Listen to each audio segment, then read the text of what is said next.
Thank you so much. I think I'll allow the owners of the platform to just say hi, give us opening remarks, just welcome the people who are tuning in, and then I'll come in with the meat.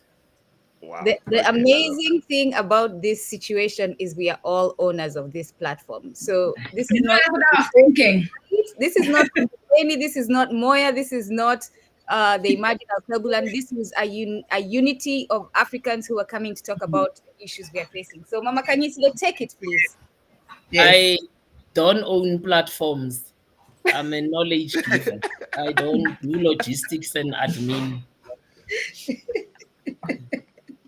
So somebody must welcome the people who've tuned All in. right, Okay. guys. Okay, Hello, as the guys. youngest in the panel, Kumbu I Kenny. will take charge. Okay. Okay. Kumbu No, I Kenny, was we just welcome you. Yeah, go on. Imagine a Kebelan crowd, we welcome you. Kumbu Kenny, we welcome you. Moya, we welcome you. Today's topic, the unholy marriage. The unholy marriage happening in South Africa. How did we get here? So we're just going to break it down. So, my sister, take it away. Get here. You know, when this news came out, I wasn't here. So I've been floating in space from June 1 with my sister's funeral. After which I rushed to Ghana and they didn't have news that feature South Africa. They have all the Western channels in that hotel. Are you And there serious? was not, and yeah, there was nothing, Yeah, that's a nothing that common thread. focuses. Yeah. Yeah, that's common. So then I came back for a day last week, Thursday, and I left on Friday again. So Saturday morning, I walk into a meeting with Zambian MPs and I get accosted. And I'm thinking, what did I ever do? And then the Zambians told me, is this what we sacrificed for? Is Mm. this what people have died for this? And I said, what are you talking about? Yeah, the ANC and the DA. I said, oh, please, guys, please. We told you in 94 that Mandela is selling out, and you didn't believe us. So the ANC hasn't rotted now. It rotted in 94, if not slightly before that. Wow. So I said to them, so you guys are the Thomases. You want to see the worms and you want to start smelling the stench to see that something is dead. The NC has been a very anti-black organization for some time now. Mm. And they are also very unwelcoming to Pan-Africanism. I think I've tweeted once and I said it gives them diarrhea. They are not a Pan-African organization. Mm. So for me, my two sisters and brother, the writing was on the wall that if they get below the number that they need Mm. to hold a majority government, they will go into coalition. But I also knew that they are not going to choose the likes of MK or EFF or the other smaller black parties or your PA. I mean, I don't know. And I'm glad we have Moya on the channel. We have Ntsiki. I ask myself this question, see, the people who died killing each other between ANC and IFP, that whole violence throughout that period, I ask myself, did they die in vain? Were they even supposed to die, those people?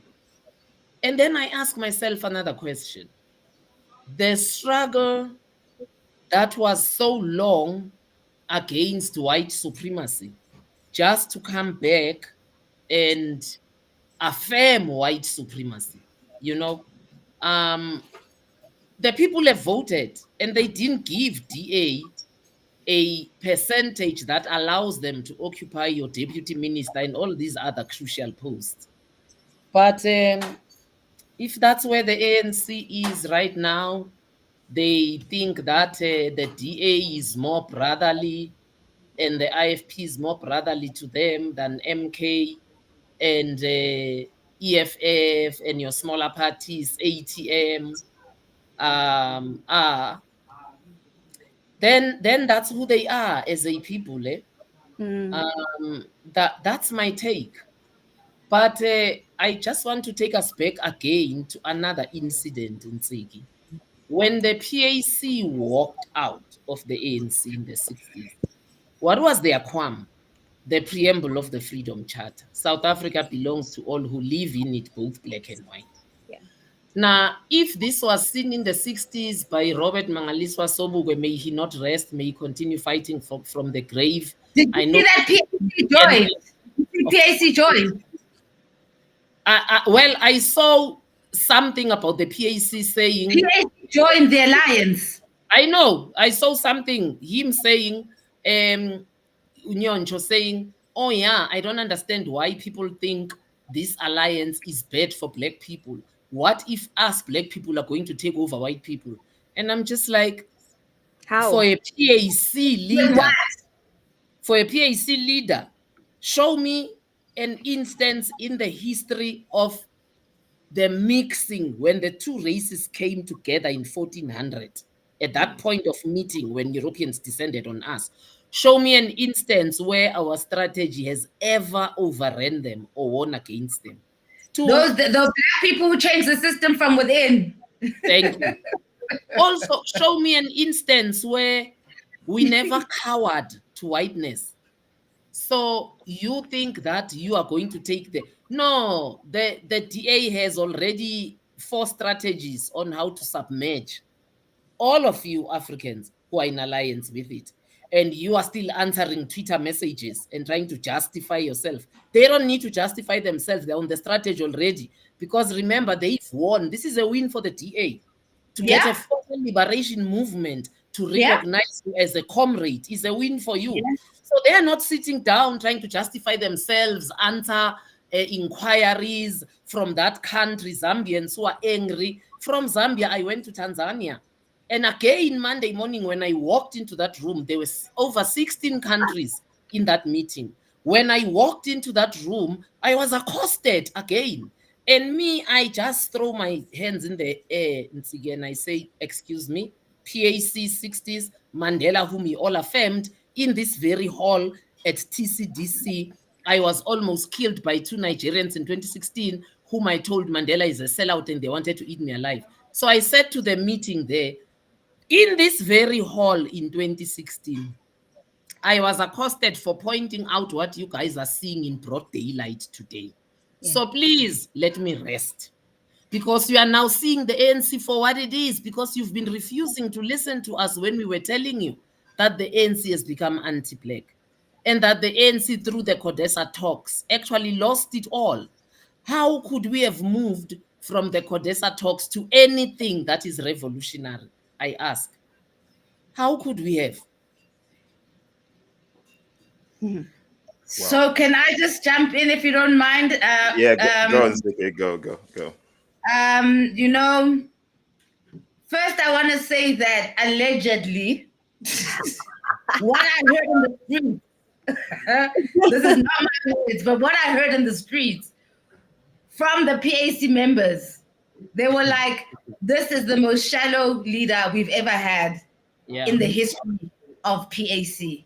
And I hate saying this, I'm completely embarrassed, but this is what I heard. I've had him on my platform, so please, sir, I apologize, but this is what I heard in the streets. So when you speak up to this thing where he thinks that there's a strategy to being captured, because what kind of power do they have that they're going to have power over white people? Like already they are in that situation because they've been bought, because they needed those millions that Oppenheimer donated to them. So essentially they sold us out then. And me, I want to know, Wuti, how come we need to unpack how come these rich white oligarchs would rather put money into politics and politicians as opposed to servicing the people, making sure there's schools, there's hospitals for people to go through, because the money is there, right? So why are they choosing? What does that actually mean? So anyways, I'm sure someone wants to jump in. Hello, David. Just quickly want Hi, to brother. say, how are you? You're live, my brother. You're live. Are you okay to join in? as Can you hear me? Yeah, we can As hear you. Okay. David Thank you. joins, our comrade, the Sankarist, as he joins, I just want to say, like you, Nzigi, I'm sorry because he's part of the network that I chair on illicit financial flows. And this is not about him as a person. He needs to look at this in a bigger way. This is about the struggle. It's about the birthright of our children. It's about our birthright. But it's also about politics, not party politics. You know, that's another thing I see bogs us down as a people. I'm Mhm. not about party politics because at the end of the day, all parties are funded somewhere and whoever funds them, calls the Yeah. bidding. I'm more about politics. Let's talk politics. How can a former colonizer and a colonizer form an alliance? That's like slaves on a plantation forming an alliance Yes. with their slave master, you Mm, know, mm. to transform the plantation, but they are still slaves.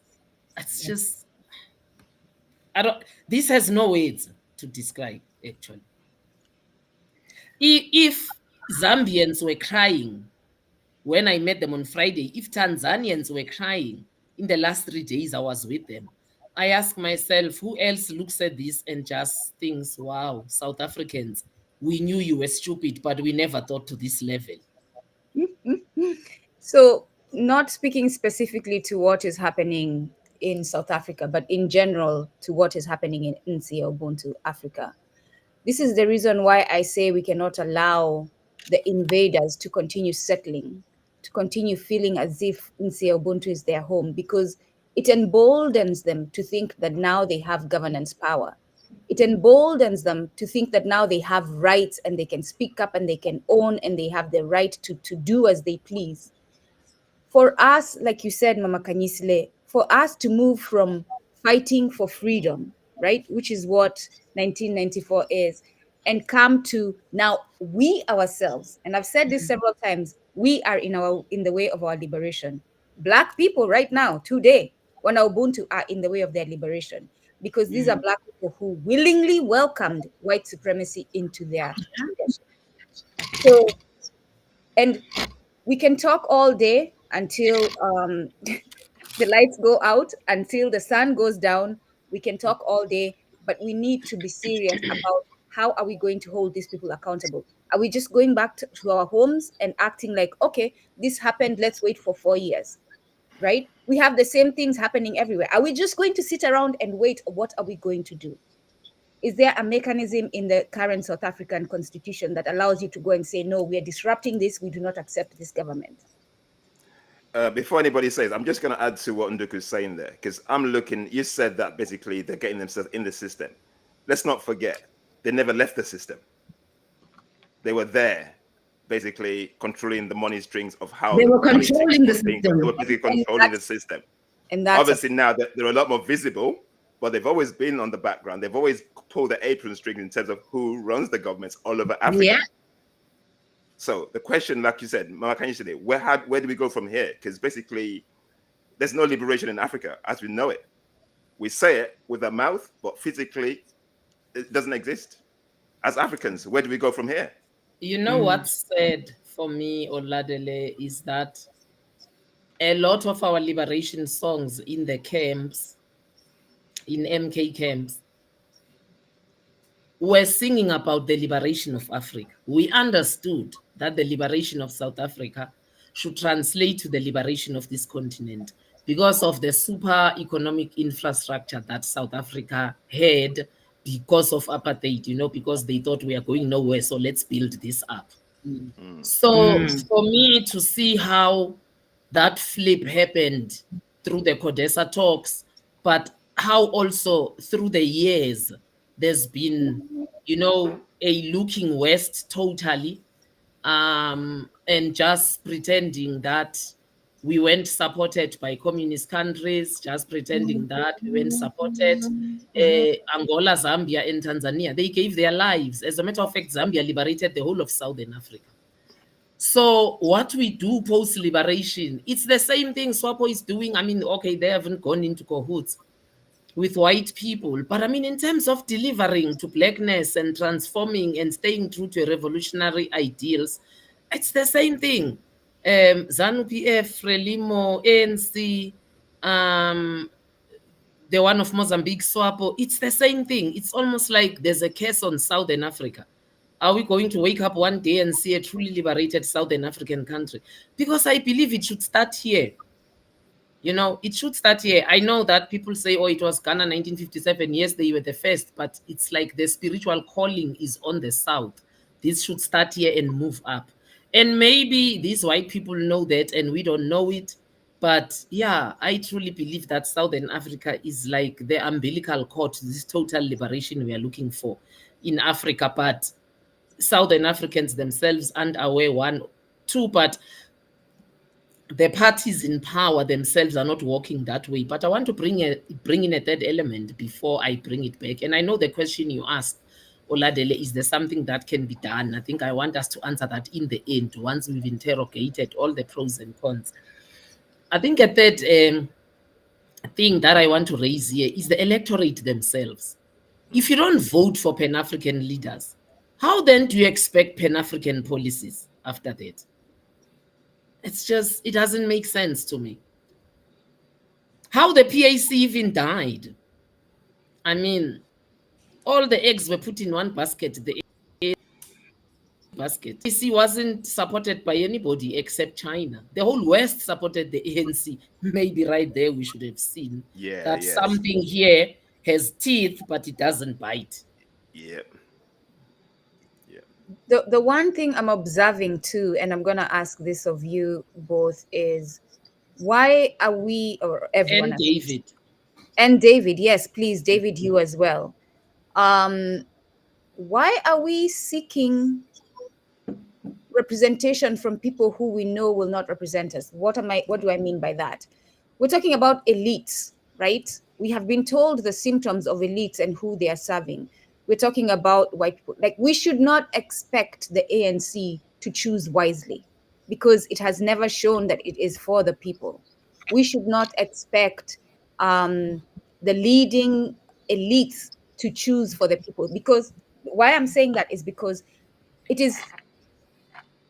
is choosing against their own interest to support people. It is choosing against their own interest to bring the EFF, because what the EFF is saying is that things are going to be equitable. What does that mean? You're going to lose your Mercedes Benzes, your big mansions. You're going to have to share this wealth with the local, with the regular people. They don't want that. So I can see why ANC, people who are putting money in their pockets, would want to not bring in people who are going to take out that money. Like, logically, it makes sense. These are criminals. The only way they can sustain their criminality is to have criminals as their partners. Somebody said something very interesting in the meeting on debt that I attended in Tanzania the last 3 days. Someone reminded us and said, please don't forget that what you call Zambia, South Africa, etc. today were originally formed to be companies.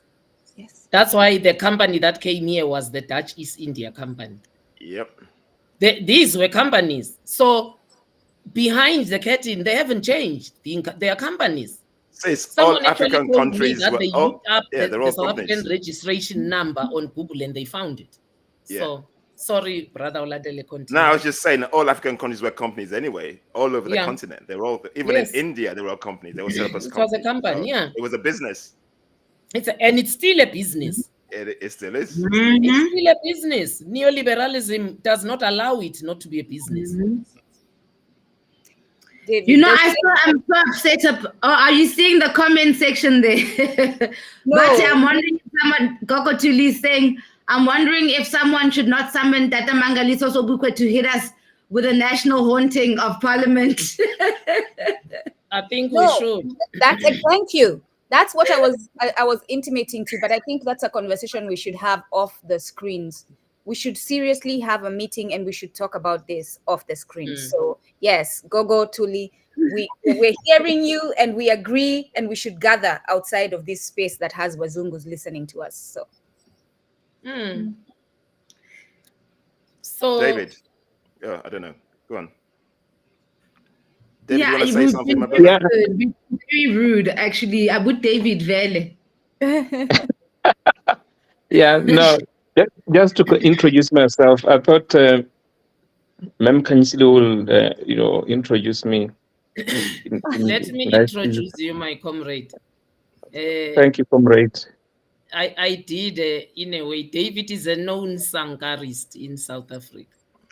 Um, he's a lawyer by profession. He's with UNISA.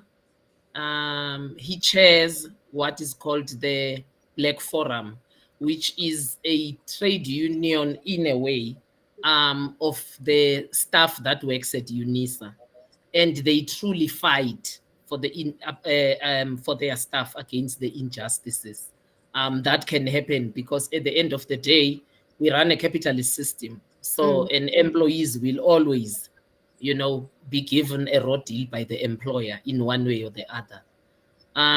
You also work with the Thabo Mbeki Foundation, David, I think. Embarrassingly so, yeah. Yeah. Yes, yeah, I'm so that's embarrassed. David. David is a Yeah, writer also. He's written a lot of articles about the state of our politics and the state of our economy. So he's very resolute. He's not shy. David is a person I would identify with in public. I'm not ashamed of him, as I am ashamed of the PAC leadership right now. yeah, chicken. No, thank you so much. Except that the story of the Black Forum is no longer what you think it is. It's Oh. been I don't know whether captured or what. Hijacked. PAC is always like black organizations are always tentative. You're never sure. You're not guaranteed of their tomorrow. Mm, Wow. So it's it's very painful. So indeed, I am with the Tabambeki school at UNISA. So I consider myself an employee of UNISA, not of Tabambeki, which is yeah, the correct way. So I don't want to. I'm embarrassed to be, really associated with that. But what can we do? Just wanted yeah, to talk about that aspect of these colonial states we have today in Africa as companies. It's indeed true.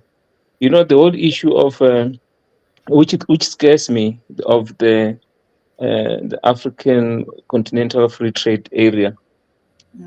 Someone was actually saying, be careful as to what that may become, because if it does not become truly Pan-African, it can mm, become the dream of Cecil John Rhodes, as in mm, the Cape to Cairo kind mm, of venture, and that one scares me. And on the issue of this, whether elections or the electoral politics, this so-called democracy can give us liberation. For me, I've argued like for the longest of time that I think it's earliest around 2012. I had taken the view that the the Constitution of South Africa, this celebrated one, it's a devil because it's full of lies. And mm, I feel that I'm not so sure whether we can really get true liberation within this system. And after mm, this so-called government of national unity came about, and we are shocked by our PAC joining, and now I see like the so-called breaking news here that UDM has joined. Uh, so I feel like we're not going to go anywhere. But a young man earlier today, when we're talking about the PAC joining this government of national unity, so-called, was saying, no, but it means we have to look differently and consider taking over by using a coup. But he says, unfortunately, we don't have soldiers in South Africa that can actually rise to the occasion. So that's where my position is in as far as this. It's just an element of frustration yeah, when looking at this whole scenario. It's mm, sad. We'll keep on talking, I guess. We'll keep on talking, but I think the power of the stomach, as it were, it's yeah, very it's yeah, it's really powerful. It's a powerful power, unlike the powerless power that black people have in in this so-called democracy. Yeah, that's my And contribution. and that power of the stomach irritates the daylight out of me, David, because truly some of us have sacrificed. Mm. I would be far. I don't have a mansion. I don't have millions in my bank account. As a matter of fact, from time to time, I'm tempted, Ntsiki, to just put a tweet out to your people and say, guys, I think I need 1,000 rands this month. Mm. And I shouldn't be here if I also just decided that my stomach was prettier than the revolution. Yep. I shouldn't be here, not with my education. And if I should Yep. say it myself, and it's not out of pride, not with my intelligence, I shouldn't be sitting here. I shouldn't be in this state economically. And another thing, David, I just ask myself, honestly, was Steve Biko the last of the young people who's going to be another Traore, another Sankara, another Senegalese leader? What's his surname? The one that's just won. I mean, are we going to keep on just recycling mediocrity because we want a sports car, because we want a townhouse, because we want to be able to order food from Uber Eats, the same food that's killing us, actually? So we are going to be recycling mediocrity in terms of leadership. But me, I want to take the electorate again, Ma Africa. Electorate. You can't vote for non-Pan-Africanists and then expect Pan-African policies and laws and principles. It's not possible. But ANC was captured long ago, like you said. Yes. Correct. And we've been away. We've been away from the beginning. Yeah. From since Codesa, we were aware. Yes. It's not quite, because even when we look at the ANC today, who are the leaders that we can look at and be like, okay, yeah, that's a credible leader. Wow, yes. Just look at the formation at the moment. There isn't one. There's nothing. The day we joined, the day we took an anthem, and I hear Zimbabwe has changed it too. That's why when Mnangagwa was posting that I'm at Waterkloof to attend the inauguration or opening of parliament, I tweeted and I said, birds of the same feather flock together. You guys are twins. When attended, we are the same. So yeah, I was talking about the anthem. I mean, our anthem was the same with Zimbabwe, with Zambia, with Tanzania. I hear Zimbabwe has changed it. It befits them to can change it. Zambia and Tanzania have kept it.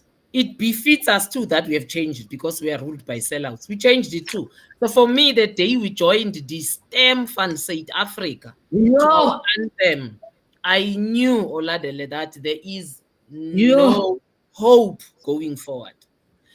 The essence of the STEM was that this is a Boere fatherland. It is their land and they're going nowhere. The essence of our anthem was about Africa and its liberation. How do you join the two? Exactly. That's like saying there's a preaching prostitute, a gangster pastor, a drunken psychologist. If we know all of this, then why are we just so complacent? Is it the trauma? Is it the unhealed trauma that is making us just submit to what's going on? Like, why the silence around the pain? Right? Yeah, I'm glad you're asking that question. And as you notice, I'm being quiet because I'm exhausted. I am mentally, physically, spiritually exhausted. It feels like we're talking about the same story. I feel like Ferris Bueller, and I'm waking up and it's the same day over and over again. And we're talking about the same thing, but no one is doing anything. I will tell you, recently, I have been in talks with some pretty radical people talking about let's do this and let's do that. Do you know I haven't heard from those people in 2 weeks? That's the challenge, sis. Nobody wants to I'm calling us all out. I'm calling all of us out. I am. Yep. Like, give me a moment to vent because I'm really actually frustrated now with all of us. Because part of what people are doing, Mama Kanyisile, is this is mental trauma that you encourage people who are young and who want results now. Okay, we are in the fight, but you're deceiving them, and then they find out that you're truly not in the fight. ANC has told you in their own website they want a multiracial South Africa. They have said that in their website. They have said Rainbow Nation. we want So, to join with white people. sorry, Nduku, my sister. The ANC has gone with a party whose leader said colonialism civilized Africa. And while there was an uproar on Black Twitter, did she actually apologize, Nsigi, or she stood her She will ground? never, Helen Zille, apologize. She never. You will So- never get an apology from an arrogant Mlungu.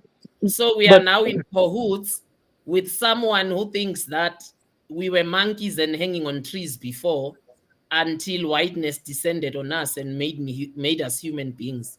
And then the PAC leader is an F to tell us that, oh, why do you think the DA will take us over? Why don't you think we are the ones who will take the DA over? You haven't even taken yourselves over. I mean, how are you going to take the DA over?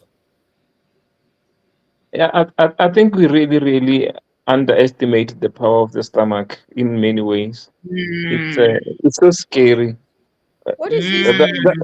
That is my starting point. So when I look at every issue, is I look at the stomach and I also look at the race issue. So What is this calling the power of the stomach, David? Please say more. and I'm just like saying that people are not centered. We don't have a center, and if you don't have a center and a foundation that is rock solid, then you are easily swayed.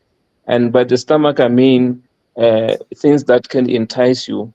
There's not, for instance, if we are going to be particular around this whole issue of joining Helen Zille, hegemony, there is nothing in the ANC, PAC, UDM now, and everyone else that says they're joining that thing on principle. Everyone individually and collectively, they're joining that in order for their own, aggrandizement, their own, benefit. It's not about the principle. It's not about being African. So that's the loss of center, and it hurts me. And therefore, talking about the ANC and all these people, it's definitely exhausting. And I remember saying this a number of times to say, whenever somebody asks me to comment about what the ANC does, my response is always that any reflection or discourse on the ANC amounts to exhaustion. So it's just sad. So that's what I'm saying. And even us, like in these academic institutions or wherever, and I've actually said that publicly, even in the university, to say we are complicit because we derive our own currency from being part of the colonized world. So Yep. if I identify myself in as a professor or doctor, or you trace this thing, and people like it, they can say, no, I'm decolonial and all that, but then I say, but why do you have those blessings of whiteness in terms of which you identify yourself as you don't want to shed them off, but you keep talking rhetoric, decolonial and all these kind of things. So at the end of the day, my conclusion has always been people are controlled up by their stomach, the benefits, and the taste of whiteness and all that. And what people are aware about this, they know how to divide us. And I mean, how do you capture the oldest, so-called oldest African liberation movement? You just send a Trojan horse there, and then it just does the business for you.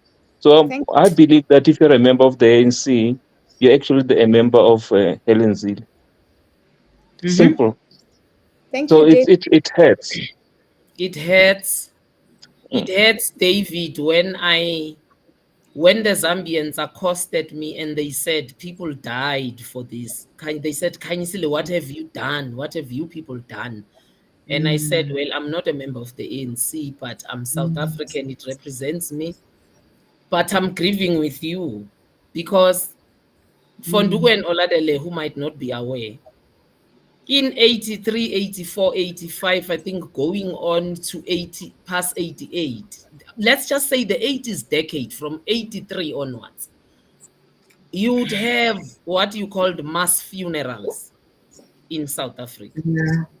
Johannesburg could be burying 100 people at the same time. Pretoria, 200. Somewhere else in the Free State, the same number. We actually came to a point where we gave them a name. We called them mass funerals, and I think that's where we even lost the respect for death and fear for death. Because before in South Africa, when a funeral procession passed, people would kneel or bend in the street to allow it to pass. But we were burying so much in the 80s, it wasn't possible. And I think we cried so much. I don't cry in funerals. It's very hard for me to cry in funerals. Even for my sister's one, I cried before because we cried until we couldn't cry. Just burying became the norm. It's like you asked yourself on Wednesday, where's the mass funeral this weekend? So I ask myself, those people died for what? Actually, as I sit here, I evoke the spirits and the blood of all those people that died, believing in the ANC and its trueness, to just rise up and stifle every false leader in that organization. May they not see peace by day. May they not see sleep by night. May they be stripped naked as wolves in front of the nation so we can see them truly for what they are. So we were all talking about how digital colonization is the next big threat, right? And I'm looking in the chat, and someone said that John Steinhuisen, that's the DA's head, right? Him has been assigned minister of electricity. To give back all those evergreen contracts back to white people. Thank you. That's yeah. This is painful. Hey. Thank you. Yeah. Go on, David. Yo, this is painful. Yeah. But to also make sure, why Nabasha, guys? I wish we all spoke the same language, but why like figuring to that point where because I keep finding Utitina was so ready to attack each other. You know, what is that? And even with what we are doing now, we are going to be under attack so much, you, me, and David, in this country. We are going to be attacked, but they will not attack whiteness. So you're right. And the funny thing is, Ntsiki, we are paraded as the most revolutionary, as the people who toy, as the people who fight for their rights. And I'm just like, no. They don't treat us like that. Yeah, no. We are the type of slaves who are fighting for Sunday off so they can go to church. You know, not fighting to be liberated from the plantation. Because that's what it looks like. The last 30 years have proved us to be those people. On a slave plantation, we want Sunday off. And not because we want to rest because we feel for our bodies, but so we can go to church. The rest of the days we are fine being driven with a whip by the cracker. As David was saying, one of the powers of the Minister for Electricity is to require that new generation capacity must be established through a tendering procedure which is fair, equitable, transparent. Oh my God. Provide for private sector participation. Oh no. Oh no. The IPP. Privatization, basically. So now you see, it seems like a simple Minister for Electricity, but it's literally gateway to access to private multinationals. Yeah. Can I tell you what I'm thinking? Again. You read what you read. Can I tell you what I think? I wouldn't be shocked if the ANC actually had signed for this on a dotted line through the CODESA talks, the undeclared minutes. I wouldn't be shocked if they were, you know, Tupac talks about us, like how they gave him 7 years and he didn't believe it. But when the 7 years came through, he could see that, my God, I am dying here.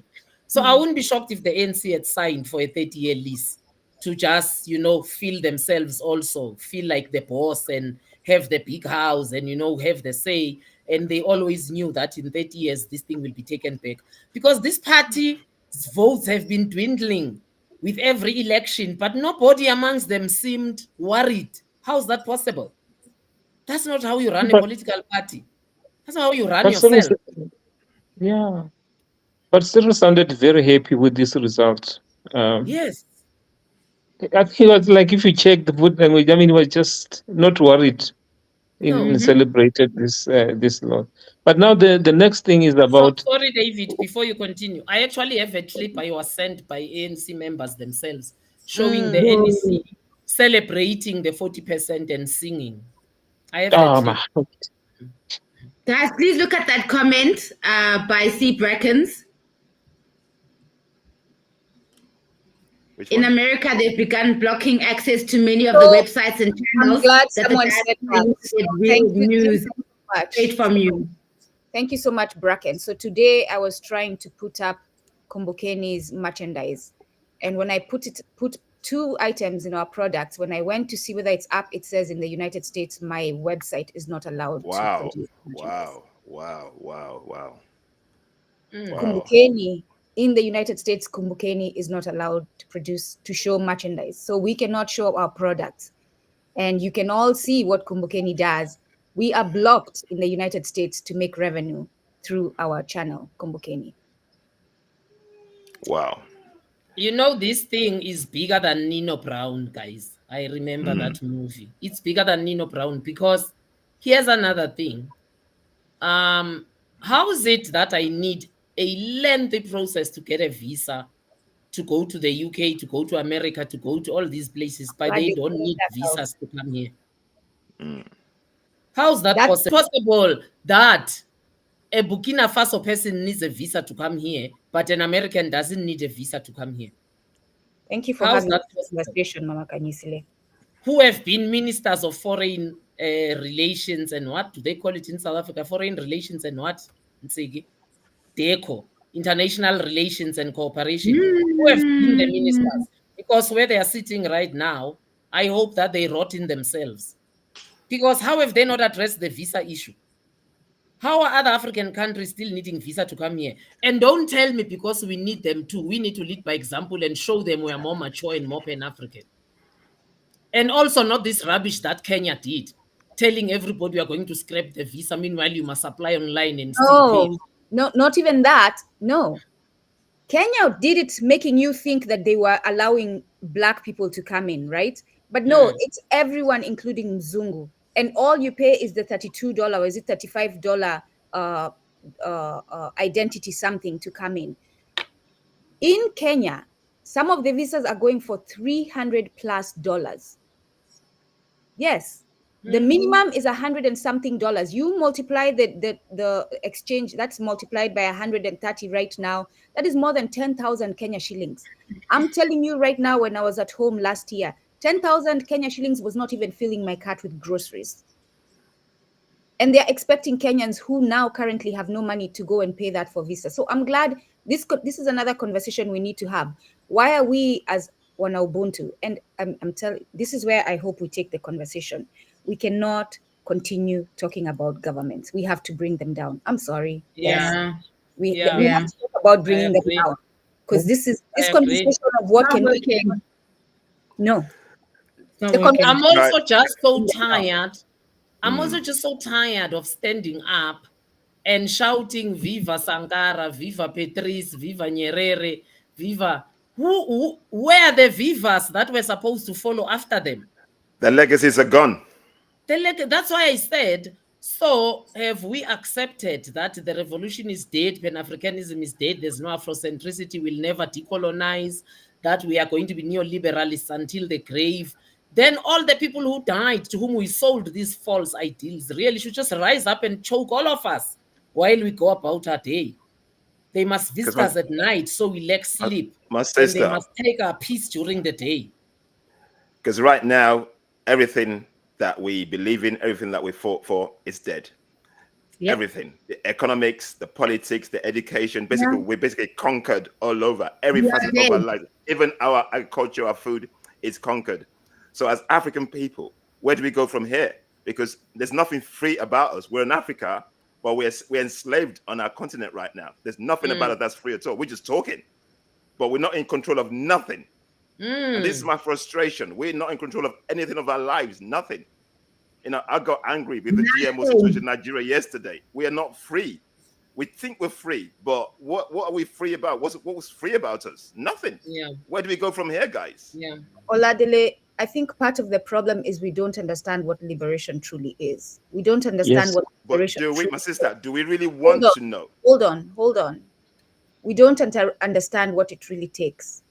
To fight for liberations means to be okay with being called a criminal.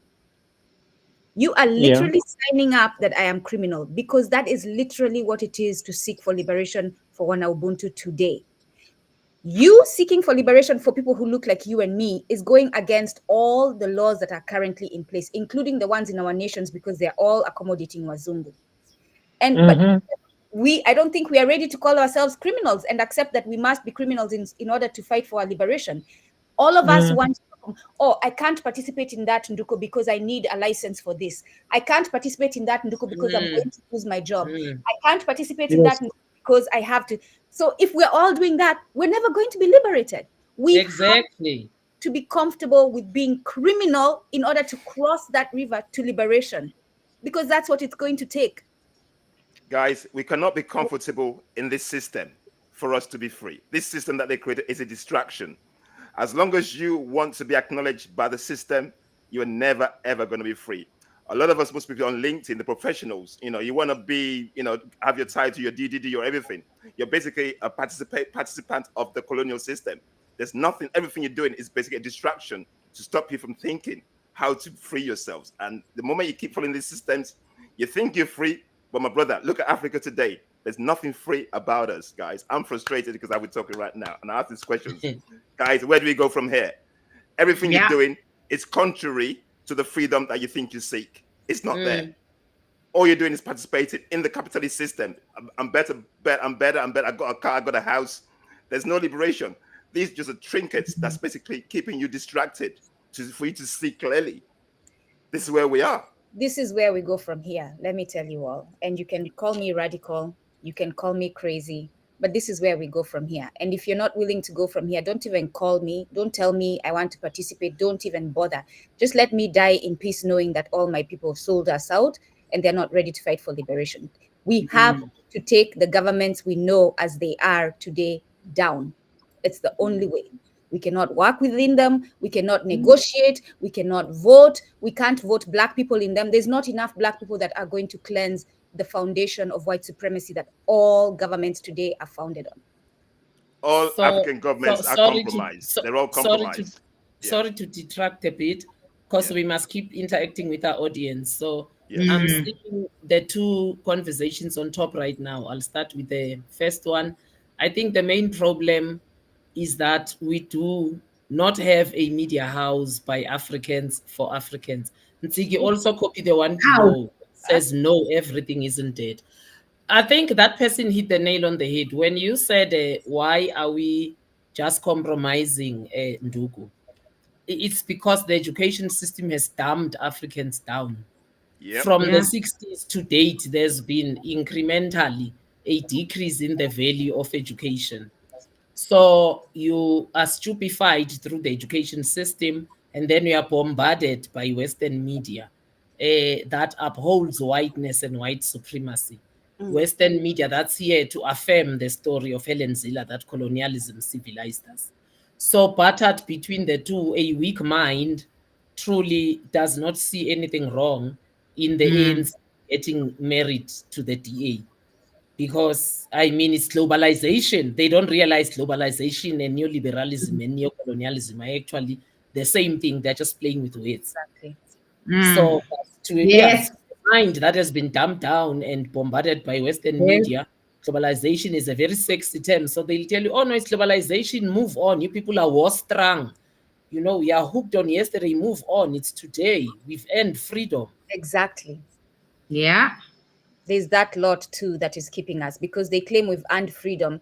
But how can you say we've earned freedom when you have people on the streets in Kenya saying they're being oppressed and they're done? How can you say that? You have a whole lot of people in Kenya right now in the streets telling us that they're not free.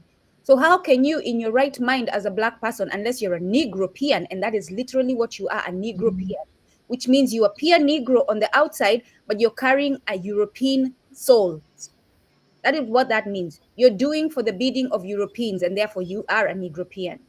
So there was also a tweet, I think, which is worth talking about. It was below this one, Ziggy. The person says, no, not everything is dead. The fact that we are holding this conversation and there are others who think like us, I'm summarizing, the person is a glimmer of light that not everything is dead. I think there is an element of truth in that. But the people must just understand we are so frustrated. I am tired of pebbles of enlightenment. I'm tired of pebbles being woke. I want to see an ocean of woke Africans, not Yeah, Yes. pebbles that Yeah. get that's what we need. smashed Yes, or man. drained. Not a little streamlet that they just bring a big truck and they drain it dry. I want an awakening that was there in the 50s in this Yeah, continent and the we need it. 60s. So here's the thing: we all of us are on LinkedIn right now. If you want an awakening, if you're serious about wanting an awakening, which means you're going to have to give time to it. If you're still in your let's just call them Western jobs, because they all are Western jobs, because they're serving Western interests. All of them, even on the continent. I don't care what you do, whether you babysit or what, you're all serving Western interests. So if you're serious about it, whoever you have access to, Ntsiki, Mama Kanyisile, Oladele, David, or myself, send emails. Let our Ziggy, emails, let our don't remove that comment, please. Read it out, because it's Which one one? of the it's it's one of the where to from now. The let person let who says, yeah, let they our DMs be overflowing with messages. No, seriously. Like, if you're serious about doing this, let us have the problem of coordinating, because we have so many people volunteering to finally be true warriors. Mama Kanyisile.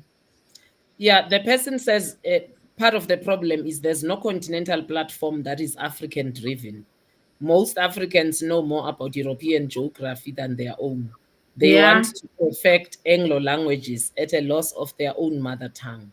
But So I agree with the person. I've always argued, and our predecessors, our leaders argued also in the 60s, and then Jingas before them, in the 1400s. You can't deal with a single empire in Queen Jinga's time. You can't deal with a single country in our time in Africa. It has to be a continental movement. For as long as it's a country thing, it's easy for them to buy that Yeah, country or to yeah, just attack it. I pray for the life of Traore every day. Ramaphosa should be ashamed. I don't pray for his life. Honestly, I don't care what happens to him. But I sit here every day and I worry about Traore. yeah. I pray for his safety. I pray that he's kept. I pray Mm. that the fate that befell Sankara doesn't befall him. I pray that he is able to implement all the programs that he has for the liberation of Burkina Faso. I pray that he totally cleanses that country off of the French systems. So yeah, there is no continental movement. I agree with this person. So I think part of what we should be doing here is to establish that continental. We need a movement that is not funded by Yeah. INGOs and all these other big names of Europe, because whoever funds it owns it. We need a homegrown movement, and because during the struggle, when who funded the Mau Mau? They were not funded by anybody. They were self-funding. This issue of being funded also is just another chain around our feet. I Yeah, because recommend, as you say that, Mama Kanyisile, I recommend that everyone grab this book and read it. I recommend it so that you know what seeking liberation truly means. Get this book and read it. Fancy, what book is We that? can't see the It title. is Kenya's Freedom Struggle, the Dedan Kimathi Papers by Maina Wakenyati. I'm going to put it in the chat. Get this book, Wow. read it, if you truly want to understand what it's going to take to be you liberated. know what? Especially if you're one of the people who will be sending me a message saying that you want to participate, read this, because I am at a no tolerance, no grace point right now. I do not empathize with anyone who's trying to accommodate the Western way. I'll add to what you're saying there. Basically, for Right. me, Sorry, brother. Write the yeah, name down, please, because okay, Dedan Kimati is a hero in the yeah. in the league of Sankara, of Traore, of Lumumba, of Nkrumah. So please write it down for us. Sorry, Okay. brother Oladile. Yeah, that's okay. What I was going to say is, in order for us to fight this liberation, we cannot participate in the systems of the colonizers. This is one of the biggest challenges facing Africans. We want to be seen in this system. The capitalist system is working against us. The religion is working against us. The education is working against us. The politics is working against us. Now our food is compromised. So everything that we're part of is detrimental to our development. And then we're not one with a natural. We're not even. We don't even know who we are anymore as people. Like Nduku said, what we've become Negropeans because they've brainwashed us with their curriculum system. In Africa today, there's no African history. You know what's Big challenge. frustrating me? Oladele, what is frustrating me is we're gonna sit here and go hurrah on that, all of us. But we really honestly do not understand. I lost my job because I was agitating. I'm having a hard time getting a job because I continue. By the way. Like I said, this morning I went to add a product to our Kumbukeni channel and found out, to my surprise, and I'm still going to look into it, that my channel is banned from showing products in the United States. So here's the thing that people are not understanding and people are not willing to do. And people in the community that we are building are giving me this excuse, and a lot of them have left because now they realize what I have been telling them that we need to do. They're all saying, I need to put food on the table. They're all saying, I have children. They're all saying, I need to keep my house. People don't understand that to do this, we all must be willing to lose our jobs. That's where it gets. And we all, the only way we can survive that situation is those of us who have independent money. Those of us who already have money to support those who are falling. We don't get that. This has to be a movement. And you don't support asking, why is she not going to look for a job? You don't support asking, but she's the one who got herself in trouble by talking the way she talks. Yeah. Talking the way I'm talking is not just out of being strong-headed. Talking the way I'm talking is realizing that we are in a cycle of exploitation and oppression. And I, as a human being who values humanity, cannot continue to be okay with that cycle. Yes. Yeah, I mean, our children will still be fighting the same struggles. Yep. If Nkrumah woke up and saw what we have become, he'll just shake his head and just decide, I better stay dead. Mama Kanyisile, I put out a GoFundMe. I don't even care who judges what I'm saying, but here's a good example. I put out a GoFundMe and told everyone I was losing my house because I've not been able to pay it since I lost my job. All it takes is for all of you, even the one who's struggling the most with the cheapest, with the least income, to give $1. $1. If 10,000 of you gave $1, I would have had 10,000 to pay my debt and continue building the organization we're building so that we can build financial liberation. What am I saying? We need to build financial systems that are not connected to the system, that will not go down if we upset the system. You find out Kumbukeni cannot sell their product through the website on YouTube because the United States will now reach out to Nduku and ask, Nduku, send me those products. How else can I buy it? Nduku, I know someone who can help you show those products here. Contact them. We have to learn how to find the loopholes in the system so that we can get out and support each other. Don't just sit back and say, but she can go look for a job. If I look for a job, if Mama Kanyisile looks for a job, if Nsiki looks for a job, the fight is over. Those of us you are appreciating, who are truly fighting, will be done. And let's all just sit back and watch it fall apart. Yeah. Actually, I think that's what I feel like. I'm in that mode because I'm like, fuck it. Because they keep quiet when the court cases come and the lawsuits because you talk too much. The same people that you're trying to protect, they look the other way and they don't. Why was she talking like that? Why was she talking like that? She got herself in trouble. Yeah. So I'm just like, oh, okay, if that's what you want. It's so interesting what you were saying earlier, Mam Kanya, about Gucci. You're too brilliant not to be a top executive in some business, right? So it's just a wild, wild thing where you're just like, where you know you're talented, you know you're brilliant, but you can see that the system has actually deliberately blocked you. And then everybody else continues and minds their own business. And then we've got this mediocre society that's been created. It's just wild. It's wild. Like I'll give you an example. For any NGO out there, I'm not good for donor money because I'm too critical, Yeah. and I criticize neoliberalism, and I criticize international NGOs actually, because some of them, their agenda in Africa is more regime change than anything. Yes. So it's hard for any NGO out there, even those that like me, to can employ me fully. I can't be employed by government. I've tried that. I mean, it's too stifling. It's just going through the motions and we're not changing anything. Imagine working for the municipality in South Africa with all the lack of service delivery. Like, what the fuck are you waking up to go to work to do? I love when Except to just earn money in your bank account and buy a car. What difference are you making? I can't work for private sector because I will not be exploited. So it's like at the end of the day, it's the system. I can't be in academia because I'm not gonna teach the history of Jan van Riebeck. I'm not interested. thank you. But neither am I interested to teach the history that says the ANC liberated South Africa. Because they didn't. The people of South Africa liberated themselves. The ANC was just a vehicle. The struggle was fought inside here by people with spades and forks and dustbin lids whom we do not recognize.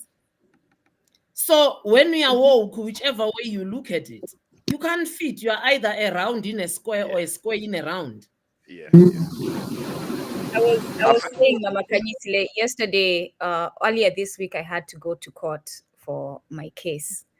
And I was sitting there. It's very frustrating that in court, sometimes people lose their cases just because of communication. They don't understand what is being said. And technicalities. Right? It was so I'm in the upsetting. same room as you, babe. Right? Continue. Yeah. I was sitting in the back because there's many cases the way they have it set up, and so the cases are going in the front, and you can hear because it's open to the public. You can hear what's going on. This lady was sitting there; it was her case, and the judge cannot advise you because he's not a lawyer. But he keeps leading to tell her what your argument is not hitting the point. So basically, she was risking losing her home, like many of us are, and she had received an email from her lawyer saying that the owner of the property had made an offer. You need to sign a lease. You need to pay this amount. If you do that, we will agree to give you the offer. She never responded, I accept. She never responded, I accept. But she signed the lease and she sent the money. So the judge is sitting there because she gave the email as her proof. The judge is saying, I don't see your accept. The whole time I'm thinking, can I raise my hand to help? Can I raise my hand? But I know I can't because I'll be held in contempt. In contempt, But I yeah. want to say to the sister, say to the judge, I may not have responded to say I accept, but I signed the lease and I paid the money, and by default, that is acceptance. Especially because those people took the lease and the money. Yes. So Yeah. he's done. The judge makes the judgment against her, and we go outside and I tell her that's what she should have argued, to go speak to the judge. Now the judge says it's too late because I already made the judgment.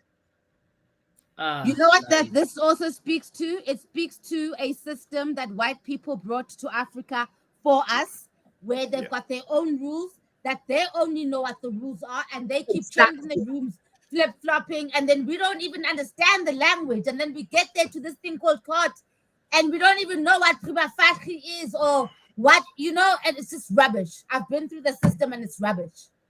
Yeah. And also, and David is a lawyer. He can talk to us. Thank you. It's not based on restorative justice. No, it's not.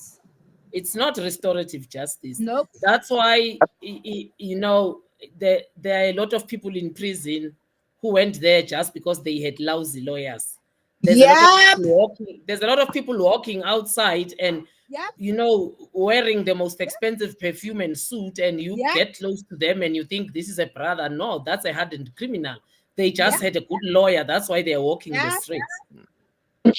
So my view on this issue is that the whole system does show that there is no justice, because the concept of a top lawyer should not exist if there is justice.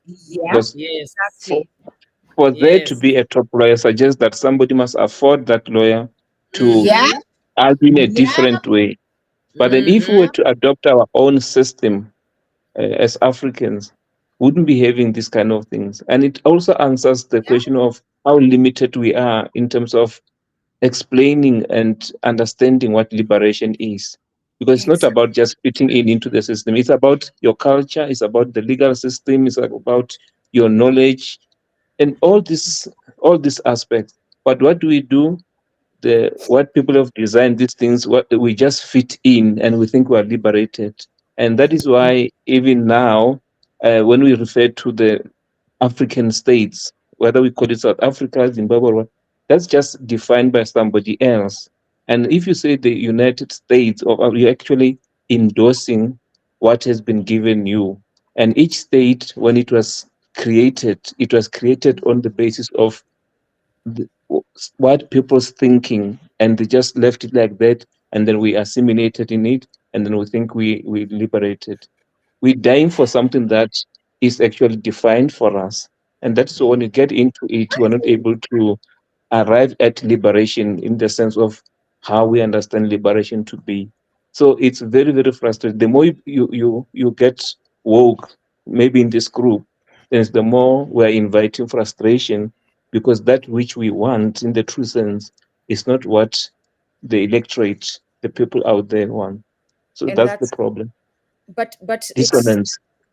here is again, that's exactly what it is, because most people out there are not accepting that we are under attack. Mm. Yeah. Yes, yes, Denial. yes, yes, Right? Most yes. people. So, and if they don't accept we are under attack, they're not going to come to war. Mm. They're not going to They've participate in arrived. necessary war. They've arrived. If they think everything is okay, we won't They've have soldiers. arrived. Mm. So So here's my if question, David, quickly, and you can come in. And I appreciate that we have a lawyer. And again, Mama Kanyisile, it's divine. It's a good thing we have a lawyer, because clearly David is going to be needed today. Here's my thing, David. Let me ask our people. Are you producing the food that you want? Do you still have your grandma's granary? Can you still go home and get maize and grow the maize that you want? Are you going to the grocery store and spending so much and getting so little compared to 5 years ago? Are you able to pick any school you want to? Are you able, and I'm talking globally, whether you're in the United States or okay, are you able to buy a house wherever you want to? If you're saying no to all those answers, you're not liberated, and we are under attack. David. They're in so, denial. I don't know why. I think my understanding is that we we we don't understand things. There's a lot of dissonance, so that we celebrate things that are not what they're supposed to be. For instance, we celebrate rights instead of liberation. So on many occasions, I've actually said to people that you can say you've got the right to land, or a right to health, but it's about economic power. If you can have the right to go to a particular place, but do you have the means to access that particular place? Is that place yours? Do the people Is who that own it? place yours? Exactly. So our understanding of freedom or liberation has been twisted and distorted. Unfortunately, we perpetuate this throughout, and to a point where we have lost our idea of what is it to be having a relationship with the land, for instance. So it's a very, very big problem, because we are operating in a foreign system which we have embraced or been Yeah. conditioned to embrace. So we need to get to a level of consciousness where we see things for what they are. So we must problematize. Whenever somebody says freedom, we say, what do you mean by freedom? And I'm that's when we'll get to the crux of things. I'm also getting tired of seeing books. As much as I was recommending a book, I'm also Yeah. getting tired of seeing books. I have very many fake Negroes reading books daily. They can quote any book and any writer, but they're the most useless human beings right now when it comes to fighting for liberation. I So have had Nduku, just like they would quote the Bibles. You have no idea. If you've seen Duku hanging out with someone and she's not hanging out with that person anymore, just know that that person, wink, wink, is not truly for liberation. That is why Nduku is not hanging out with them anymore.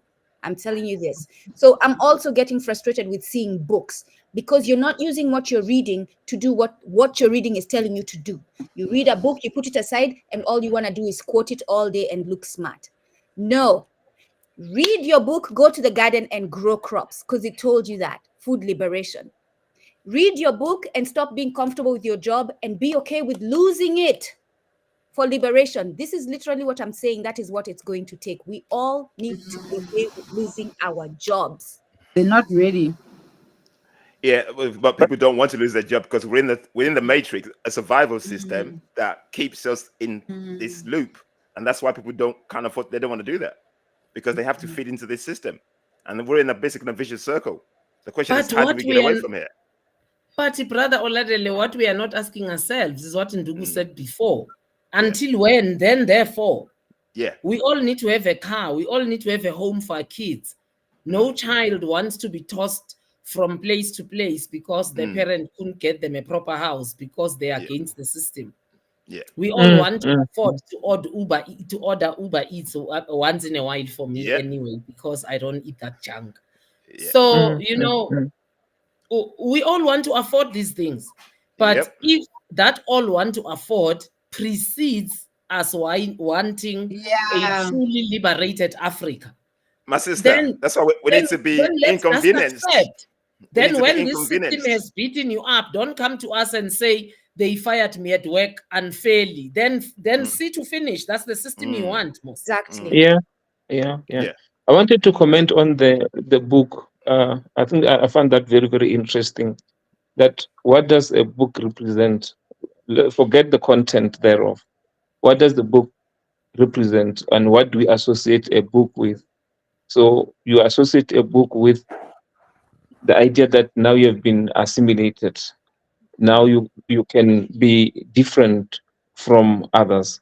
Now you can be not African, like being civilized. Any other book, that's the representation. So people read books not to really implement or practice what useful things that may be coming out of the book, but to derive some sort of currency, as I said earlier on, currency in from the system. So I am who I am in the academia because of the symbol of a book. And it's not for actually making a huge difference for Africanness. It's about, see me, here I am. And when you start criticizing the book as a symbol, you're like, you are no longer proper, and people can start dissociating themselves from you because you are not what we are supposed to be. So our relevance and currency, as represented by the book, it's not African, in a way. But it's a very, very delicate statement to make because it can be interpreted or even misinterpreted in many ways. So the idea of being colonized, it's very, very real, and I keep on saying, like, it's like we're in the belly of a beast in every way. You have Every to keep on facet. justifying, keep on justifying yourself, keep on fighting, against or even against your own people, because what you are seeing is not what everybody else has been conditioned and accustomed to. That's the sad part of it. I love that analogy, David. I am one who creates visions when I hear words. So I picture it in my head. I already have your beast. I can see us inside the stomach. And guess what? This beast, every now and then, when it gets a stomach upset because we are fighting each other and we are trying to get out of its system, it swallows a pill that comes and burns a bunch of us and kills us. And we don't even realize it. And we continue the same cycle. We're in there, we fight, and it swallows another pill and kills a bunch of us. Will still continue staying in there. And what is literally happening is a lot of us are staying, because some of us are saying, let's get out of this stomach. It's very uncomfortable. I'm burning. Oh, but I'm in a corner that's not burning. I'm doing well in this stomach. I don't need to do anything. And so some of us want to get out of the stomach, but a lot of us are okay with just being inside that stomach. And once in a while, a pill will be swallowed. But because we're in a corner where the pill never gets us, we're good. That's proper. So can I just exactly where we are? make Yeah, go on. A quick response. At Jane Pasha says, I'm dealing with a health issue, a temporary setback, but I am here and will be here as the Spirit's directive. Uh, so, Jane, get my email address or my contacts from one of the platforms represented here, because you need African herbs for whatever that issue is. I'm also just so tired of Western medication that cures one thing but fucks up another in your body. You know, Yeah. it's just Mama Yeah, Kanisi, doesn't yeah, make yeah. sense. I am glad you said that. Here's the thing about healthcare today. Healthcare is a business. There are things that should stop being businesses. Number one, healthcare. Number two, law enforcement. Like the justice system should not be a business. There should be not lawyers paid to do lawyering. This is what I'm saying. Judges should not be paid to be judges. I know it sounds radical, but walk with me. Doctors should not be paid to be doctors. Because what that does is it creates an incentive where that person is doing their job to get a salary, not to keep you well. That person is doing the job to get a salary, not to free you and fight for your rights. We have to figure out. I know what I'm saying seems a little unrealistic, so we need to come together and figure out how we will redesign this system. But as long as we make these basic needs in our lives ways of people making more money, as long as war is a way for companies to grow and build and make money, there will always be war. And we, as human beings, literally, healthcare is in the business of making sick people. They have no customers if you're well. So they're not in the business of making you well. They're in the business of keeping you constantly sick, coming back, so that you can be a regular customer. So funeral services should not be a business. Thank you. Yeah. Uh, yeah, because but then in our present state, it's being really commercialized. People are Thank you, looking forward David. to the next death to make uh, excuse the pun, a killing out of it. And then I remember during the COVID when the ANC government in Gauteng was digging a targeted number of 1 million graves in No. anticipation of them. I And this was like tenderized, to be put into tender as it was like that is an opportunity to bid for business. And that's and it's totally issued in African sense. Uh, we don't commercialize. But if you look at our communities today across Africa, there's a lot of business in death, business in funeral services, and I think that is quite scary. Is a total departure from the center of Africanness. In fact, I like speaking our languages fluently, David. I've said this many times. On these platforms that if I give you medicine in Zulu, I think Swati works the same, Xhosa and Ndebele, the Nguni languages. If I give you medicine and you say thank you, it's like you've jinxed that medicine not to work.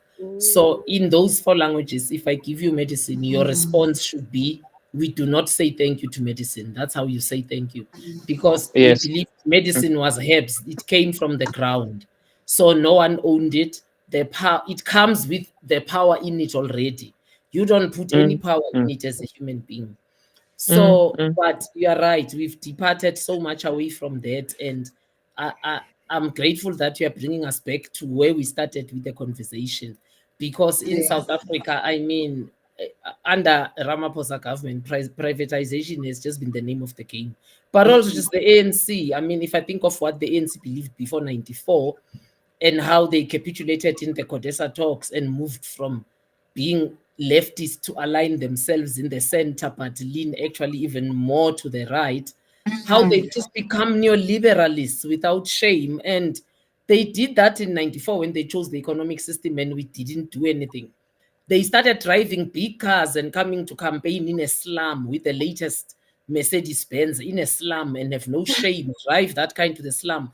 And we still said nothing. It's being incremental, and now they are where they are with 40% and marrying the DA. So I think I'm glad you brought that conversation back, because yeah, for us, South Africa truly is a ruthless neoliberal state currently. Do you know what the DA says on their website? The DA is ready to rescue South Africa. That's their tag. The Yeah, DA Yeah. is ready to, to Patronizing bring it white. to the good old days of racism. and I'm gonna read to you so that you see how white supremacy manipulates, which is why apparently there are so many South Africans, black South Africans, who voted for the DA. They Yep. say they are going to deal with unreliable power supply. They are going to deal with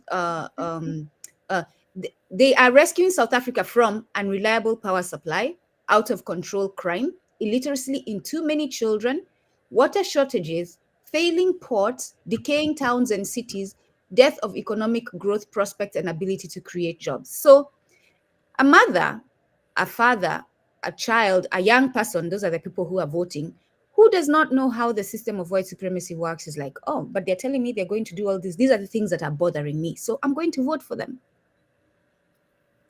In other words, white men will always have sweet words for you. Always. But you don't judge white men by their words, you judge them by their actions. We need to stop judging white men by their words. We need to start judging white men by their actions. I'm talking about a specific one too, as I continue to speak. Bill Gates, and we'll have a conversation about him. Bill Gates talks big talk. Microsoft talks big talk, and you think they're going around helping Africa. But when you look at Bill Gates' actions and what he leaves behind everywhere he goes, it's harm. So go on, Mama Kanyisile. No, sorry. I'm just saying there's a post here that's very interesting from Zandi. Says Rock Hessoff says they need just 5 years, and then they don't care what happens in South Africa after that. You know, Sure. it's frustrating to me when I know what the response is going to be if I reach out to my brothers and sisters. I'm going to bring out, we had a conversation on Kumbukeni where we talked about in 24 to 36 months, we're going to be digitally colonized, which means they'll have control of our healthcare, our economy, our education, everything that is connected to a computer. So if they feel like they want to shut it off, which they did in West Africa a couple of months ago, they will shut it off. And no one acted with the urgency that message should result in. No one was sending messages. What can we do? How are we going to fix this? No one. And so I know after this conversation, we are going back to the same usual. Nduku struggling on her own, Mama Kanyisile struggling on her own. Once in a while, the two of them comfort each other. They continue to struggle. Nsiki struggling on her own. Please. Dude, I'm telling you, I'm tired, people. I'm tired of coming here to give you the information and awaken you, and you're not awakening. yeah, I'm also tired. Yeah, guys. We're gonna conclude the conversation now, guys. I like from where we started to this point. The question we have to ask ourselves is, where do we go from here? We cannot keep having these conversations over and over again and keep doing the same thing over and over again, and we're gonna get the same results. So, in our minds, consciously, where do we go from here? Because something needs to Guys, give. politicians are our enemy. Yeah, I agree. And basically, we've agreed that that politicians they're not there to solve our problems, guys. Yeah. So where do we go from here? Yeah. We need to build a continental movement. I agree with the person who sent that post, because I've been shouting this from 2016 also. How is it that currently Kenyans are toying in the streets, and we are not supporting in any way? I mean, we don't even know. I know because maybe I have a lot of Kenyan friends, and I know because I stay woke about this continent. But an average person somewhere else, do they know in this continent that Kenyans are fighting back right now? So this thing of having been segmented into silos is not going to help us. We need a continental movement that's one. So it means we need to start movement building. And because we are the ones who see the problem, Oladele, it means that falls upon us. Yes. Two, we need to build, as Nduku was saying, we need to build currency so that when people fall, we can help them. It's said to be a Pan-Africanist because when you lose your house, when you become unemployed, you suffer alone. It's your personal problem, they say in defense. Nobody's there to help you. And the system doesn't catch you. In fact, the system comes and tell you, we told you so. What did you think you were doing? So that's the second thing we need. We need to build our own financial muscle. Three, we can't stop the education. We need to continue in the spirit of each one, teach one. We need to continue. Our people are mentally enslaved. So we need to continue the message. We can't stop that. So for me, those are the three things that need to happen. And Someone is saying no sound. And detach from the matrix, as Nziki said, as Nduku said. I mean, no parliament in this continent is going to deliver the ideals of Kwame Nkrumah. You know, it was actually studied. Only 3% of what he said has been implemented in Ghana itself. So, I mean, what do you think outside Ghana? Nothing. So the person who is saying no sound and then they say it is me, how did you hear how he asked? Anyway, I'm sorry. Okay. All right, guys. Let's for last thoughts, guys. Unduku, what's your last thoughts? Yeah. My last thoughts is I am done with fake revolution. I'm done. And right now, a lot of us are fake revolutionaries. All of the organizations are fake revolutions. A lot of us are fake revolutionaries. If you tell me one more time when I'm telling you we are doing something, but the United States law does not allow, like, have you not gotten the memo? The United States law is illegal. It's criminal. It is against you. So you, as someone who seeks liberation, cannot continue to be quoting the United States law. Someone said to me yesterday, because I told that story to them, a family member, about how I was frustrated I could not help that woman in court because I did not have my legal certification. I was one who once pursued a career in law. And my cousin said to me, why don't you go back to law school? I said to them, what am I going back to law school in the United States or elsewhere right now for? What am I going to law school for? To be a part of the clown, to the circus? You're literally asking me to go into the justice system that is injustice to try and make justice. Like, why? Why? Yeah. And the thing for us to realize is we need to create a new legal system. Literally, outside of all legal systems, we need to create a new legal system that is going to identify the criminals, the United States, the United Kingdom, whichever Middle East camp. I'm not one who's discriminatory as far as calling the criminals. China, Russia, all of them right now, there's something that they're doing. If Russia did not have mercenaries in Africa and continue to have them, then I would start seeing them as a friend. Right now, they're an enemy who we can use to benefit against the bigger enemy. That's what Russia is right now. They're not a friend. They're an enemy, but an enemy who can help us defeat the bigger enemy. So, okay, let's Inziki your thoughts before you go. Your final I thoughts. have no last thoughts. I'm good to go. It was lovely to engage, and I'm looking forward to more engagements. Fantastic. Thank you very much. David, your last thoughts, please. Yeah, look, I mean, I just wish we can just disentangle ourselves from the hegemon, because everything you touch is dominance, is hegemon. Like whether you talk education, whether you talk law, whether you talk food, whether you talk fashion, anything, it's we are gone.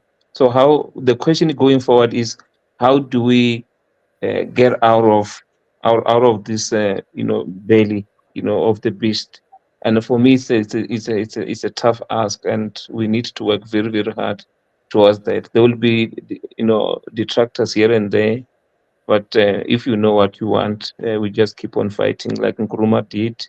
And so I don't know, but it's just exhausting. Thank you. Thank you, David. I agree. I'm glad you joined my boat. Sit right here. I'll join you right back real quick. Can I say just one more thing quickly that reminded me? I was reminded of when David said what he said. In Kenya, this is one call to action. This is my last word.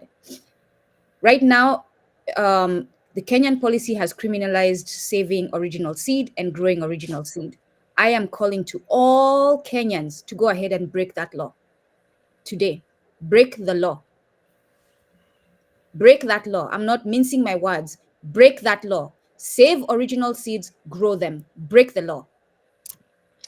At least Kenyans even know. You can find that in all our other countries that went on silently behind the walls and no one even protested or noticed. Okay. Wow. My final words.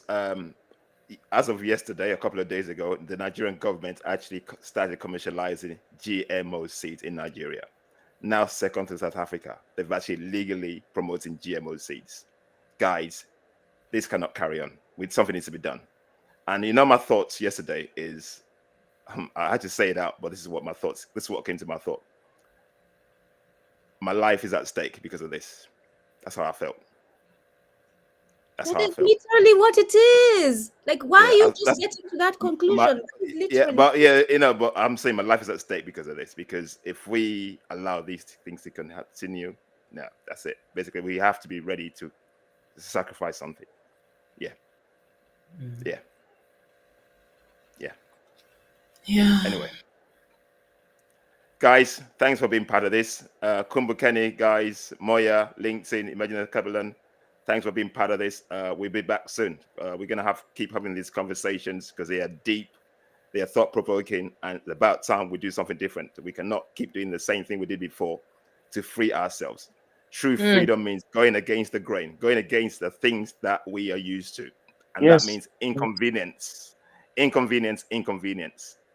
Thanks for listening. Thanks for watching. I just like that last posting there. Ghana took GMO over LGBTQ. Thank you. Let's go and eat. For those of us who is night, like Moya and David, enjoy the rest of your day. Wow. Late for you, Oladele, so enjoy your dinner also. Ghana took GMO over LGBTQ. They always give us a choice. That's a sad thing. They always give us a choice. They always give us a choice. We never make our own choices. They always give us a choice. They always make it seem like we have a choice. Yeah. Anyway, thank you, my thoughts, guys. Thanks, everybody. Thanks, everyone. We'll see you soon. Thank you. Bye. See you soon.